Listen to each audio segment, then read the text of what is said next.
Atlanta, AP, officials in Georgia's most populous county, where election operations are already under review by the state, have fired 2 workers accused of shredding paper voter registration applications. According to a county statement, preliminary information indicates that the employees checked out batches of applications for processing, and they are alleged to have shredded some of the forms, the Fulton County statement says.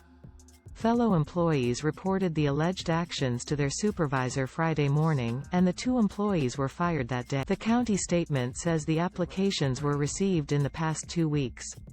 Fulton County includes most of the city of Atlanta, where voters are set to go to the polls November 2 to elect a mayor, city council members and other municipal officials.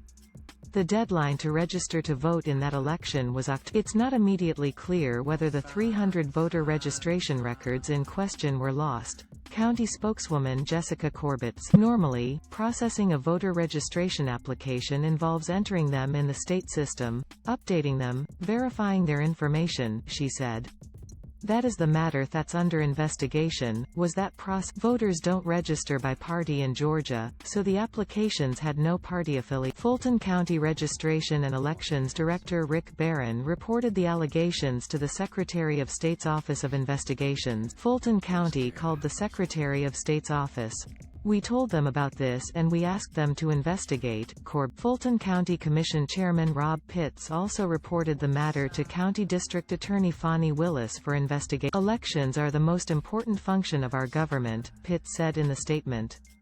"We have committed to transparency." Georgia Secretary of State Brad Raffensperger, a Republican who has long criticized election operations in the heavily Democratic county, said in a news release that his office has launched an investigation and he called on the U.S. Department of Justice to look into the county's election. After 20 years of documented failure in Fulton County elections, Georgians are tired of waiting to see what the next embarrassing revelation will be, Raffensperger said in the release.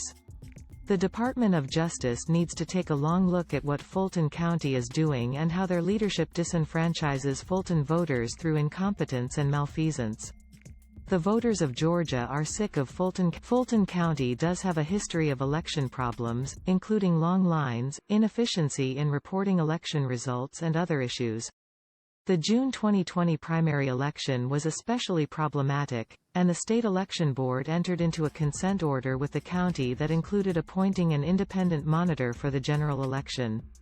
The county also took numerous steps to ensure things would run more smooth. The monitor, Carter Jones, who had previous experience working on elections in other parts of the world, observed the county's election processes from October through January, and said he observed sloppy practices and poor management but saw no evidence of any dishonesty, fraud or intentional malfeasance. Georgia's state election board in August appointed a review panel to investigate Fulton County's handling of elections after receiving requests from Republican lawmakers who represent the county.